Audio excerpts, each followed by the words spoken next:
عليكم ورحمة الله وبركاته. الحمد لله وحده والصلاة والسلام على من لا نبي بعده. أعوذ بالله من الشيطان الرجيم. بسم الله الرحمن الرحيم. يا عبادي لا خوف عليكم اليوم ولا أنتم تحزنون الذين آمنوا بآياتنا وكانوا مسلمين ادخلوا الجنة أنتم وأزواجكم تحبرون يطاف عليهم بسحاب من ذهب وأكواب وفيها ما تشتهيه الأنفس وتلذ الأعين وأنتم فيها خالدون وتلك الجنة التي أورثتموها بما كنتم تعملون لكم فيها فاكهة كثيرة ومنها تأكلون. صدق الله العظيم. میرے محترم بزرگ اور عزیز ساتھیوں، سورۃ الزخرف کی تفسیر ہمارے مابین چل رہی ہے اور سورۃ الزخرف کے اندر کل 7 رکوع ہیں. اس کے 6 رکوع کی تفسیر آپ حضرات کے سامنے گزر چکی ہے اور آج جو تفسیر ہوگی ہے اس کا آخری رکوع 7واں رکوع ہے. اللہ تبارک و تعالیٰ نے اس کے اندر قیامت کے دن دنیا والے جو دوست و احباب ہوں گے ان کی دوستی قیامت کے دن باقی نہیں رہے گی سوائے متقیوں. اللہ تبارک و تعالیٰ نے اس سے پہلی آیت میں اسی کا تذکرہ فرمایا تھا کہ دنیا کے اندر جو دوستیاں ہیں، یاریاں ہیں، وہ دوستیاں وہ یاریاں دنیا کے اندر ختم ہو جائیں گی. آخرت کے اندر کوئی دوست کسی کے کام نہیں آئے گا الا المتقون، سوائے متقی لوگوں. اب متقی لوگ کون ہوں گے؟ اللہ تبارک و تعالیٰ نے آگے ان کے صفات ذکر فرمائے. اللہ فرماتی یا عبادی، اے میرے بندو، لا خوف علیکم اليوم ولا انتم تحزنون، آج تم پر نہ کوئی خوف ہے اور نہ تم رنجیدہ ہو. اللہ تبارک و تعالیٰ متقیوں کو مخاطب کر کے کہیں گے کوئی تمہارے اوپر خوف نہیں ہے. آگے کے جتنے مراحل ہیں، جتنے بھی گھاٹیاں ہیں، اللہ تبارک و تعالیٰ تمہارے لیے سارے مراحل کو آسان کر دیا. خوف انسان کو آگے کی زندگی کے سلسلے میں، آگے کے کاموں کے سلسلے میں ہوتا ہے. تو فرمایا آگے کے جتنے بھی مراحل ہیں اس کے بارے میں تم خوف مت کرو. وَلَا أَنْتُمْ تَحْزَنُونَ، اور غم کیا ہوتا ہے؟ غم پچھلی زندگیوں پر ہوتا ہے اور تمہاری جو زندگی پچھلی گزری ہے اس پر غم کرنے کی ضرورت نہیں. ابھی اللہ تبارک و تعالیٰ کسے بولیں گے؟ الذین آمنوا بآیاتنا وکانوا مسلمین. ان لوگوں کے اوپر نہ خوف ہے نہ رنج ہے، وہ لوگ جو اللہ کے آیتوں پر ایمان لائے اور وہ مسلمان بھی. ایمان لانے کے بعد اللہ تبارک و تعالیٰ کے احکامات کو تسلیم کرتے، اللہ تبارک و تعالیٰ کے اوامر کے سامنے اپنے آپ کو سرنڈر کرتے ہیں، تو یہ ہے مسلمان. تو جو لوگ اللہ کی آیتوں پر ایمان لاتے ہیں اور مسلمان ہیں، اللہ نے فرمایا ان کے لیے نہ خوف ہے نہ رنج ہے. اللہ تبارک و تعالیٰ ایسے لوگوں کو کل آخرت کے دن فرمائیں گے ادخلوا الجنۃ انتم وازواجکم تحبرون، تم اور تمہاری بیویاں جنت کے اندر خوشی خوشی داخل ہو جاؤ. یہ نیک لوگوں کے سلسلے میں اللہ فرماتا تم اور تمہاری بیویاں جنت کے اندر خوشی خوشی داخل ہو جاؤ. اور آگے ان کے لیے کیا نعمتیں ہیں؟ فرمایا یطاف علیہم بصحاف من ذہب واکواب، ایک نوجوان لڑکے ہمیشہ جنت کے اندر ان کی خدمت کے اندر لگے رہیں. وہ کیسی خدمت کریں گے؟ یطاف علیہم بصحاف، صحاف کہتے ہیں بڑے برتن، جو رکابی آتی نہیں، بڑی برتن اسے کہتے ہیں. تو ایک نوجوان لڑکے ہمیشہ ان کے آس پاس پھر رہے ہوں گے اپنے ہاتھ کے اندر بصحاف من ذہب، سونے کے برتن کو لے کر، وہ اکوا، اور اس کے اندر شراب کی بھرے ہوئے جام اس کے اندر رکھے ہوئے ہوں، پیالے. اللہ نے ایک جگہ پر فرمایا برابر انداز کے اندر ان پیالوں کے اندر اللہ جنت کی شراب کو بھر کر رکھیں گے. تو وہ اپنے ہاتھ کے اندر تش لیے ہوئے اور اس کے اندر شراب کے وہ پاکیزہ شراب کے پیالوں کو رکھ کر وہ جنت کے اندر ان کے سامنے گھوم رہے ہوں.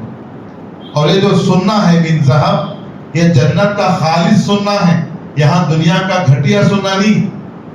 اس لیے کہ دنیا کا جو سننا ہے اسے مانجنا پڑتا ہے، اسے جو ہے پاک کرنا پڑتا ہے، لیکن جنت کا سننا ایسا نہیں ہے جو بالکل خالص سننا، کبھی اس کو مانجنے اور اس کو واش کرنے کی ضرورت نہیں آتی. تو یہ آپ جو اللہ تبارک و تعالیٰ نے اس آیت کے اندر سونے کی برتن کا تذکرہ فرمایا ہے، وہ دنیا کے سونے پر آپ تصور نہ کریں، جنت کا سننا ہے. لیکن دنیا کے اندر اللہ تبارک و تعالیٰ نے مردوں کو اور عورتوں کو سونے چاندی کے برتنوں کو استعمال کرنے سے منع فرمایا. اب یہاں پر سونے چاندی کے برتن استعمال کرنا ہمارے لیے حرام ہے، مسلمانوں کے لیے، نہ مردوں کے لیے نہ عورتوں کے لیے. اللہ کے نبی نے سخت وعید ذکر فرمائی. حضرت ام سلمہ رضی اللہ تعالیٰ عنہ فرماتی ہیں اللہ کے نبی نے ارشاد فرمایا کہ سونے چاندی کے برتن کے اندر کھانا پینا استعمال مت کرو. کھانے پینے کے لیے سونے چاندی کے برتن استعمال مت کرو، اس لیے کہ جو شخص سونے چاندی کے برتن کو استعمال کرتا ہے، اس میں کھانا ڈال کر کھاتا ہے، وہ حقیقت میں اپنے پیٹ کے اندر دوزخ کی آگ کو ڈال رہا. اللہ کے نبی نے منع فرمایا. حضرت حذیفہ فرماتے ہیں اللہ کے نبی نے فرمایا سونے چاندی کے برتن مسلمانوں کے لیے دنیا کے اندر حرام ہے، اس لیے کہ کافر اس کو استعمال کریں گے دنیا کے اندر، لیکن دنیا میں اللہ نے ایمان والوں کو حرام کر رکھا ہے. کل مرنے کے بعد جنت کے اندر اللہ نے ان کے لیے حلال کر رکھا. تو لہذا اب ہمارے لیے وہ حلال نہیں، اب ہمارے لیے حرام ہے. لیکن اللہ تبارک و تعالیٰ جنت میں اکرام کیسے فرمائیں گے؟ نوجوان بچوں کے ہاتھ میں سونے کے پلیٹ ہوں گے اور اس کے اندر چاندی کے جو ہے پیالے ہوں گے، اس میں اللہ تبارک و تعالیٰ شراب کو ڈال کر پاکیزہ اپنے بندوں کو پلائیں. اور آگے اللہ نے فرمایا وَفِيهَا مَا تَشْتَهِيهِ الْأَنفُسُ، اور جنت کے اندر وہ سب کچھ ملے گا جو تمہارے نفس چاہتے ہیں. جو دل میں خواہش ہے اللہ ہر خواہش پوری کریں گے جنت میں. وَفِيهَا مَا تَشْتَهِيهِ الْأَنفُسُ، تمہارے نفس جو چاہیں گے سب ملے گا. وَتَلَذُّ الْأَعْيُنُ، اور جنت کے اندر جہاں بھی تم نگاہ گڑاؤ گے وہ ہر چیز تمہیں ایسی نظر آئے گی جو تمہارے آنکھوں کو لذت پہنچائے. کوئی چیز جنت کے اندر ایسی نہیں ہے جسے جنتی دیکھنے کے بعد آنکھوں کو تکلیف ہو. بے لذت کی چیز جنت کے اندر کوئی نہیں. جنتی جنت کے اندر جہاں بھی دیکھے گا اسے اپنی آنکھوں کو لذت ہی لذت ملے، اس لیے کہ وہاں بد نظری نہیں ہے، ہمیشہ نظر پاکیزہ ہے.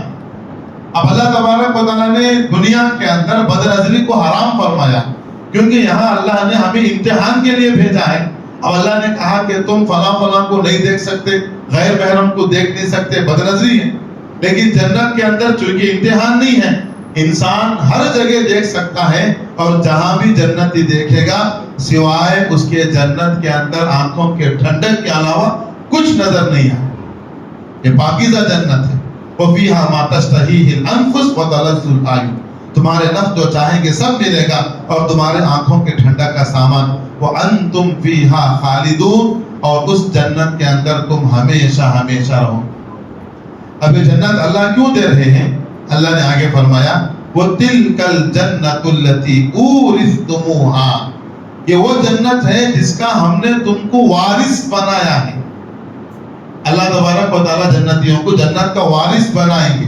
کس بنیاد پر؟ بما کنتم تعملون، جو دنیا کے اندر تم نیک کام کرتے تھے. اس لیے اللہ نے قرآن مجید کے اندر بار بار تقاضا فرمایا ایمان اعمال صالحہ، نیک کام کرو، نیک کام کرو، نیک کام کرو. اللہ نیک کام کی بڑی قدر کرتے ہیں، اور اسی نیک کام کے بدلے اللہ تبارک و تعالیٰ جنت دیں. وَتِلْكَ الْجَنَّةُ الَّتِي أُورِثْتُمُوهَا بِمَا كُنْتُمْ تَعْمَلُونَ، یہ وہ جنت ہم تم کو اس کا وارث بنا رہے ہیں. کس کے بدلے میں؟ تمہارے دنیا کے اندر نیک اعمال کے بدلے. لَكُمْ فِيهَا فَاكِهَةٌ كَثِيرَةٌ، پھر آگے اللہ نے ذکر فرمایا اور ایک نعمت کا، تمہارے لیے اس میں بہت سارے میوے ہیں، فروٹ ہیں، منہا تاکلون، جس میں سے تم کھاتے رہو گے. تو جنت اللہ تبارک و تعالیٰ نے جگہ جگہ وہاں کے میووں کا تذکرہ، وہاں کے فروٹ کا تذکرہ فرمایا. مستقل اللہ نے جنت کے اندر دسترخوان کا نظام بنایا. وہ سورۃ الدہر میں اللہ نے ذکر فرمایا دسترخوان جنت کے اندر کیسے لگایا جاتا ہے. جنتی جنت میں جانے کے بعد ان کے لیے پینے کے لیے جو شراب دی جائے گی اس کے اندر سونڈ کی آمیزش ہے، سونڈ کی خوشبو اس کے اندر رہے گی. اور اس کے بعد ان کے لیے کھانے کے لیے فروٹ کا نظام، پھر اس کے بعد بھنا ہوا گوشت پرندوں کو ان کے لیے دیا جائے گا. مفسرین نے لکھا ہے یہ ترتیب ہے دسترخوان سجانے کی. اللہ نے قرآن کے اندر ذکر فرمایا. تو ہمیں یہ سیکھنا چاہیے ہمارے گھر کا دسترخوان بھی ایسے ہی لگے، اسی ترتیب پر بنائے. اللہ نے جس ترتیب سے جنت کا دسترخوان ذکر کیا، کوئی مہمان آ جائے سب سے پہلے کوئی مشروبات ان کو دی جائے، پانی ہی صحیح یا کوئی دوسرا شربت وغیرہ. پھر دوسرے نمبر پر ان کے لیے کھانے کے لیے فروٹ کا انتظام کیا جائے.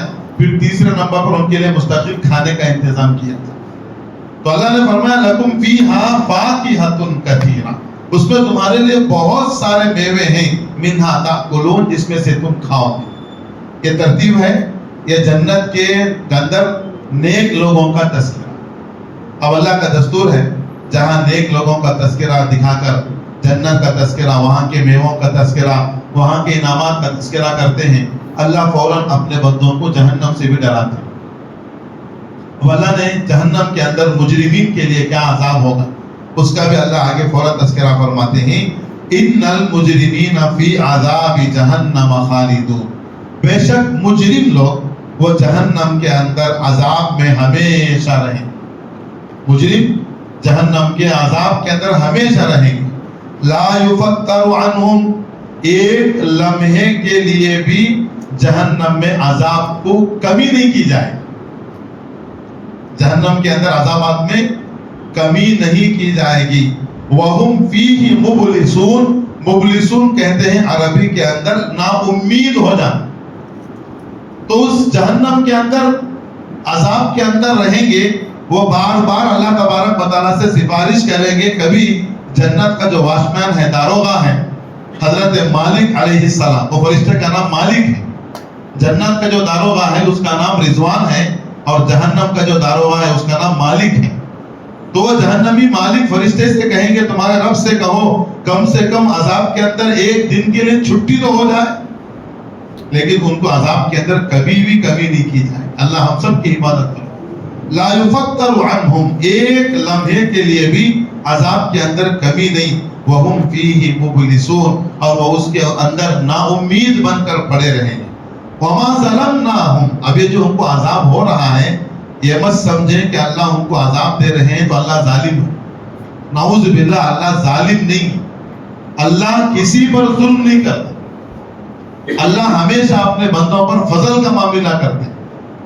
اللہ نے فرمایا تم یہ مت سوچو کہ جہنم میں مجرمین کو عذاب ہو رہا ہے تو اس میں اللہ ظالم ہے. وما ظلمناہم، ہم نے ان پر کوئی ظلم نہیں کیا. ولکن کانوا انفس، ولکن کانوا هم الظالمون، مگر یہ ہے کہ وہ خود ظالم.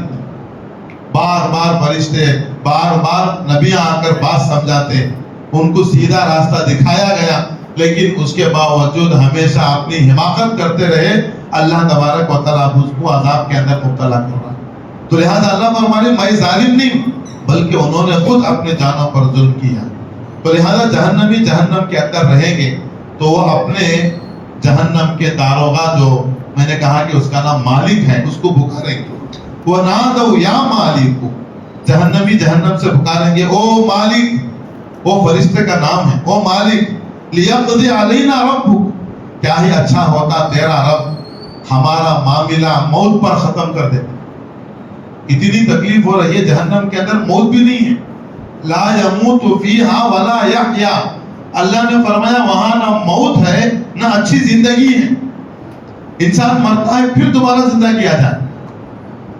قرآن گواہ، اللہ تبارک و تعالیٰ فرمانے ان کو عذاب جلانے کا دیا جائے گا، ان کی ساری چمڑی جل جائے گی، پھر اللہ تبارک و تعالیٰ نئی چمڑی دیں گے، نئی زندگی دیں گے، پھر ان کو وہی عذاب کے اندر جلایا جائے. تو یہ جہنم کے عذاب سے تھک کر جہنمی کہہ رہے ہیں یا وَنَادَوْا يَا مَالِكُ لِيَقْضِ عَلَيْنَا رَبُّكَ، اے مالک فرشتے تیرا رب کیا ہی اچھا ہوتا ہمیں موت دے کر ہمیں اس عذاب سے چھٹکارا دے دے۔ وہ فرشتہ کہے گا قَالَ إِنَّكُمْ مَاكِثُونَ، نہیں تم اسی کے اندر پڑے رہو، تم کو دوبارہ کبھی اب موت نہیں آئے گی۔ کیوں؟ لَقَدْ جِئْنَاكُمْ بِالْحَقِّ، اللہ کے طرف سے آیتیں تمہارے پاس آئیں، حق دین تمہارے پاس آیا، سمجھانے والے تمہارے پاس آئے، جنت اور دوزخ کے راستہ بتانے والے تمہارے پاس آئے، لیکن وَلَكِنَّ أَكْثَرَكُمْ لِلْحَقِّ كَارِهُونَ، لیکن تم میں سے اکثر لوگ اس دین کو کراہت کرتے تھے، ناپسند کرتے تھے، دین پر چلنے کو ناپسند کرتے تھے، اس لیے تم جہنم کے اندر پڑے رہو۔ ام ابرموا امرا فإنا مبرمون، اب یہاں قریش مکہ کا تذکرہ۔ قریش مکہ آہستہ آہستہ اللہ کے نبی صلی اللہ علیہ وسلم کے قتل کے وہ مشورے کرتے تھے، چھپ کر پلاننگ کرتے تھے، تدبیریں بناتے تھے۔ تو اللہ تبارک و تعالیٰ کہہ رہے ہیں ام ابرموا امرا، سو کیا وہ اب تدبیر کے اندر مضبوط ہو چکے ہیں؟ اچھی بات ہے، چلو اگر وہ یقین کرتے ہیں کفار مکہ ہم ایسی تدبیر کریں گے، اللہ کے نبی کو نعوذ باللہ قتل کریں گے، تو یاد رکھو فَإِنَّا مُبْرِمُونَ، ہم بھی ان کے لیے تدبیر کر رہے ہیں۔ جیسے یہ کفار مکہ بیٹھ کر اللہ کے نبی کو ختم کرنے کی تدبیر کر رہے ہیں، تو اللہ تبارک و تعالیٰ کس کے بارے میں تدبیر کر رہا ہے؟ ان کے بارے میں تدبیر کر رہا ہے۔ اس زمانے مسلمانوں کو ختم کرنے کی تدبیریں شروع سے ہو رہی ہیں، لیکن یاد رکھو اسلام وہ چراغ ہے جس کو اللہ نے روشن کیا۔ اب جس چراغ کو اللہ نے روشن کیا، کیا اسے کوئی بجھا سکتا ہے؟ کوئی نہیں بجھا سکتا۔ یریدون لیطفئوا نور اللہ بافواہہم، وہ تو چاہتے ہیں کہ اللہ کے چراغ کو اپنے منہ سے پھونک کر بجھا دیں۔ ہو سکتا ہے کیا؟ اللہ کے نبی صلی اللہ علیہ وسلم تنہا اللہ کے نبی دین کی محنت لے کر کھڑے ہوئے کتنی تکالیف دی گئی۔ رات میں ایک مرتبہ سب نے مشورہ کیا، پلاننگ ہوئی، میٹنگ ہوئی، سب نے یہ طے کیا کہ ہم اگر یہ قبیلے والے نعوذ باللہ محمد کو قتل کریں گے، محمد کا خاندان تو مکے کے اندر بڑا شریف خاندان ہے، بڑا خاندان، اور وہ مقابلہ کرنے پر آئے، بدلہ لینے پر آئے، ہم لوگ ان کا بدلہ نہیں چکا سکتے، تو لہذا کیا کیا جائے؟ سب نے مشورہ کیا، جتنے قبیلے ہیں ہر قبیلے کا نوجوان اللہ کے نبی کے قتل کے اندر شریک، تیز دھاری دار تلواریں لے کر اللہ کے نبی کا گھر کا محاصرہ کر لیا قتل کرنے کے لیے راتوں رات۔ اب کوئی بچ نہیں سکتا تھا اس مقام پر، لیکن ان کا محافظ کون ہے؟ اللہ ہے۔ انہوں نے تدبیر کی اللہ کے نبی کو قتل کرنے کی، اللہ نے تدبیر کی اللہ کے نبی کو بچانے کی۔ اللہ کے نبی کے پاس وحی آئی، آپ کے گھر کے پاس سب کے سب تلوار لے کر کھڑے ہیں، منتظر ہیں۔ اللہ کے نبی کو فرمایا گیا آپ اٹھیں، آپ چلے گھر سے باہر نکل۔ اللہ کے نبی کو اللہ پر اتنا بھروسہ تھا، ان تلواروں کے سائے کے اندر سے نکل گئے، وہ تلوار چمکتی ہوئی اللہ کے نبی کی آنکھوں کو نظر آ رہی تھی، لیکن اللہ کا حکم تھا، اللہ کے نبی کا دل بالکل مطمئن تھا۔ اللہ نے کہا ہم آپ کی حفاظت کریں۔ اللہ کے نبی ان کے سامنے سے گزر کر چلے گئے۔ اللہ جسے بچانا چاہتے ہیں اللہ کیسے بچاتے ہیں، ان کافروں کو احساس بھی نہیں ہوا ہے، اللہ کے نبی ان کے سامنے سے گزر گئے۔ یہ دستور ہے اللہ کے نبی، اللہ تبارک و تعالی۔ اللہ کہہ رہے ہیں قریش مکہ کو تم تدبیریں کر رہے ہو، تدبیریں کرو۔ ام ابرموا امرا، کیا انہوں نے کوئی مضبوط تدبیر کری ہے؟ اچھی بات ہے۔ فإنا مبرمون، یاد رکھو میں بھی یہ کیا کروں گا؟ تدبیر کروں۔ ظاہر سی بات ہے، ایک تدبیر ایک پلان انسان کی ہے، مخلوق کی ہے، اور ایک پلان خالق کا ہے۔ ان دو پلانوں کے اندر مضبوط پلان کس کا ہے؟ مخلوق کا ہے، خالق کا ہے۔ خالق کے پلاننگ کے سامنے ہماری پلاننگ کیا ہے؟ آج پوری دنیا کے اندر اسلام کو ختم کرنے کے لیے پلاننگ کی جا رہی ہے، لیکن یہ اللہ کا جو ہے چراغ ہے جس کو اللہ نے روشن کیا ہے۔ ہم رہے نہ رہیں، لیکن اسلام ہمیشہ باقی رہے۔ ہم رہے نہ رہے کوئی مشکل نہیں ہے، لیکن اللہ کا وہ چراغ ہے جسے کوئی بجھا نہیں سکتا۔ تو اللہ تبارک و تعالیٰ کافروں سے کہہ رہے ہیں تم بھی تدبیر کرو، میں ایک تدبیر کروں۔ اللہ نے تدبیر پوری کر کے دکھا۔ مفسرین نے کہا کون سی تدبیر تھی؟ وہ تدبیر تھی بدر کا دن۔ کون سا دن؟ بدر کا دن اللہ تبارک و تعالیٰ نے بدر کے دن اپنی تدبیر کر کے دکھائے. 313 نہتے صحابہ 1000 کے لشکر پر غالب آئے اور ایسے غالب آئے 70 کو قتل کیا, 70 کو قیدی بنا کر لائے. اللہ کی تدبیر کام آئی نہیں ہے. اور بعضوں نے کہا کہ نہیں, یہ تدبیر بدر کا موقع نہیں ہے, کل قیامت کا دن ہے. کل قیامت کے دن اللہ کے سامنے کون بچ سکتا ہے؟ تو لہذا اللہ کہہ رہے ہیں تم بھی تدبیر کرو, میں ایک تدبیر کر رہا ہوں. اور یہ جو خفیہ میٹنگ کر رہے ہیں, بات کر رہے ہیں, اللہ کہہ رہے ہیں ام یحسبون انا لا نسمع سرهم ونجواهم, کیا تم یہ سمجھ رہے ہو کہ تمہاری چپکی چپکی باتیں اور تمہاری سرگوشیاں ہم سن نہیں سکتے؟ ہم کتنا بھی آہستہ بات کریں کون سن رہا ہے؟ اللہ ضرور سن رہا ہے. اللہ سمیع ہے, ایسا سمیع ہے, ایسا سننے والا ہے کہ چھوٹی چونٹی اس کا بچہ ہے اور اس کے بچے کے اندر, جسم کے اندر جو دل ہے, وہ دل کے دھڑکنے کی آواز کو کون سنتا ہے؟ میرا خدا سنتا. چھوٹی چھوٹی کا بچہ, اس کے دل کے اندر, اس کے جسم کے اندر دل, اس کی کتنا دل چھوٹا ہے, اس کے دھڑکنے کی آواز کو کون سن رہا ہے؟ اللہ سن. تو اللہ کہہ رہے ہیں ایسا مت سمجھو کہ تمہاری جو تدبیر ہے, تمہارے پلاننگ میں سن نہیں رہا ہوں, میں ضرور سن رہا ہوں. بلا ورسلنا لدیہم یکتبون, یہ ایک تو میں ان تمام باتوں کو سن رہا ہوں, اور ایک دلیل ہمارے پاس یہ ہے کہ 2 فرشتے ہم نے تمہارے پاس لگائے ہیں, یہ فرشتے تمہاری ہر بات کو کیا کر رہے ہیں؟ لکھ رہے ہیں. اس سے کیسے بچ سکتے ہو؟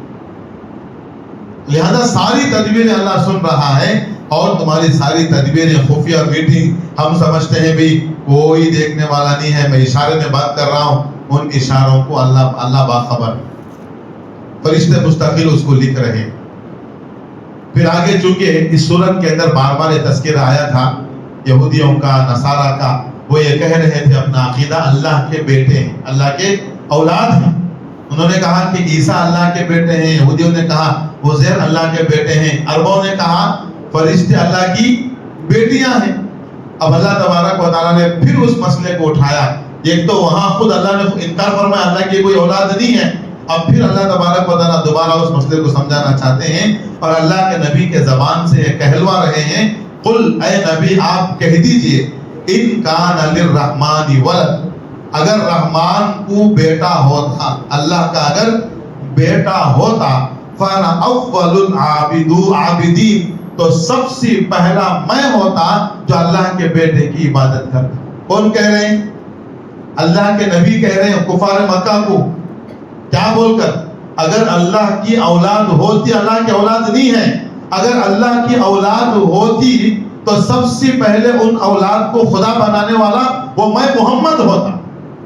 اب چونکہ اللہ کی اولاد بھی نہیں ہے تو لہذا میں اللہ کے علاوہ کسی کی عبادت بھی نہیں کرتا, ہوتی تو میں سب سے پہلے اللہ کے بچوں کی عبادت کرتا. سبحان اللہ, ان تمام چیزوں سے پاک ہے.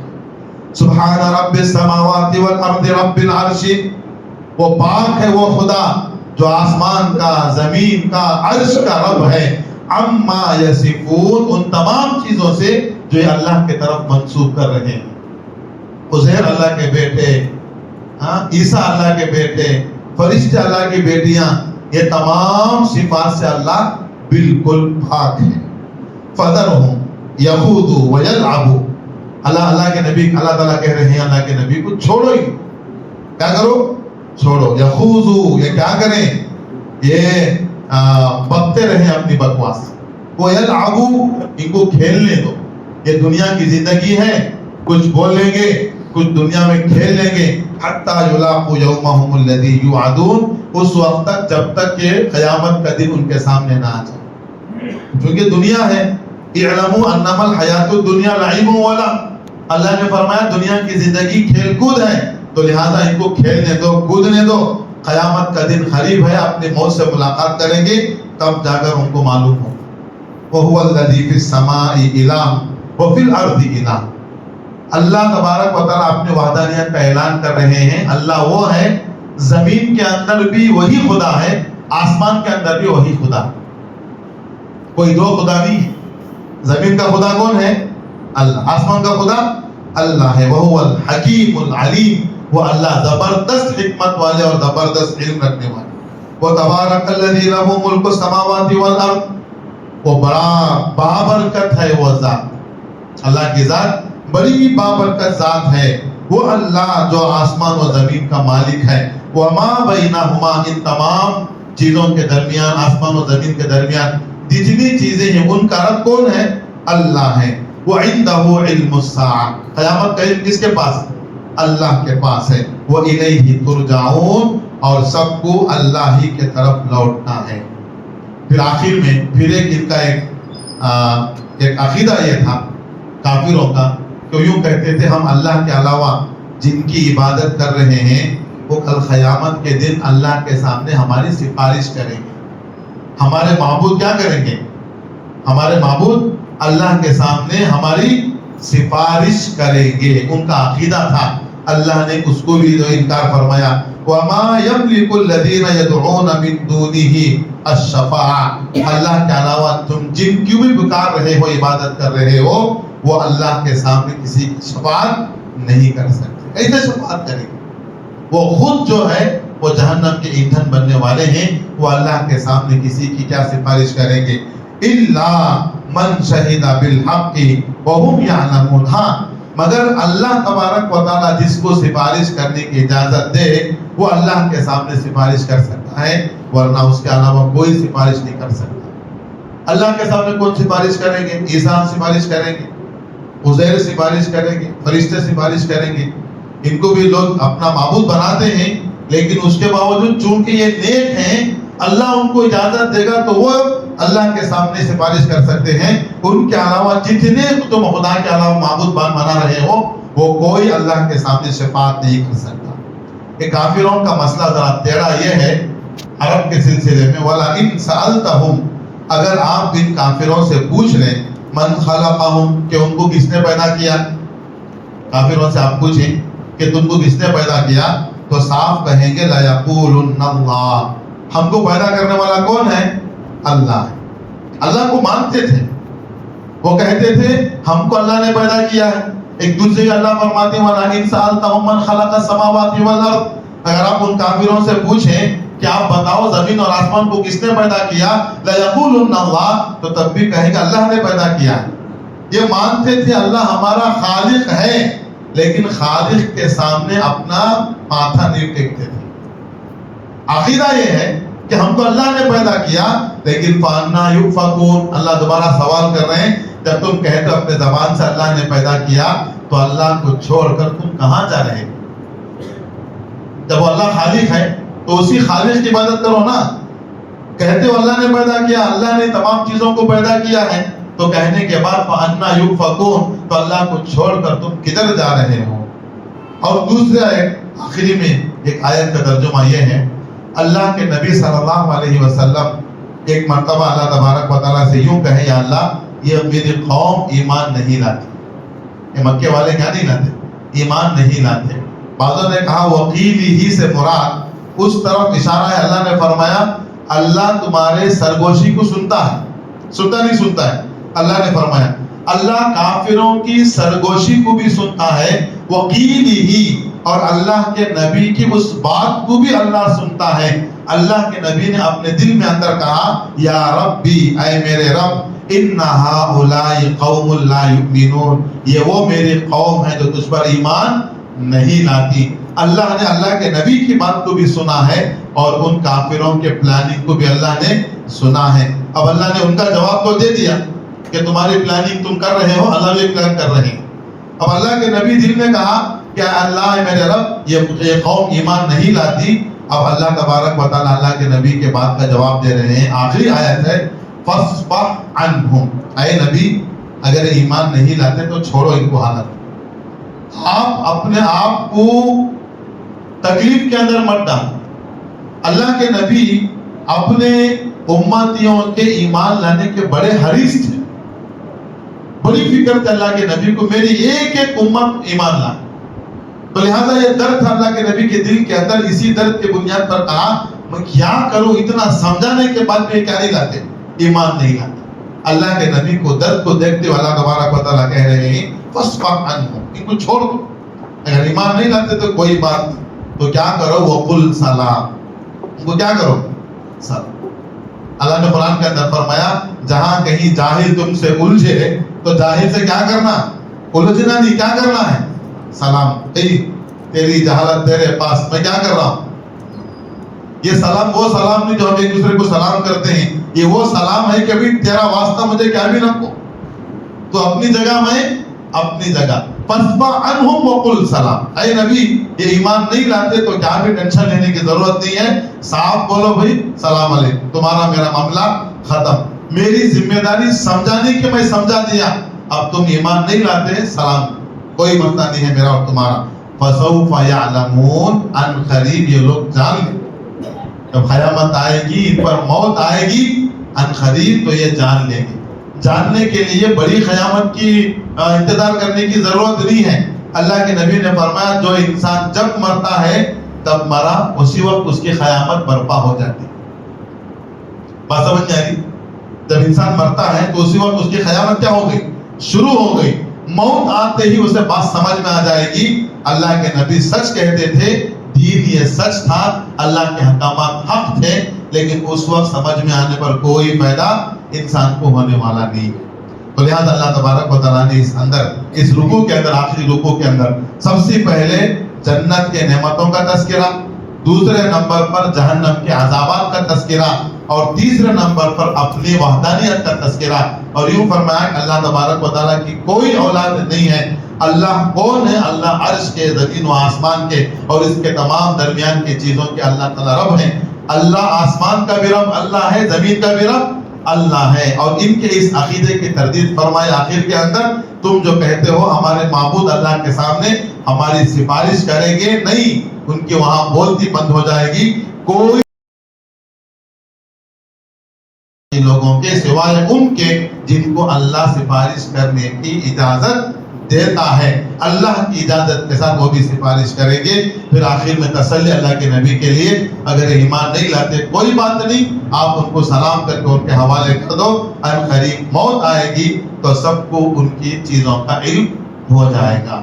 یہ سورہ زخرف جو 7 رکوع تھے، اس کی تفصیلی گفتگو آپ حضرات کے سامنے تفصیلی آ چکی ہے. اللہ تبارک و تعالیٰ سے دعا ہے اللہ تبارک و تعالیٰ اس سورت کے تمام مضامین پر ہمیں کامل ایمان لانے اور اس پر عمل پیرا ہونے کے اللہ ہم سب کو توفیق عطا فرمائے. وما علینا الا البلاغ.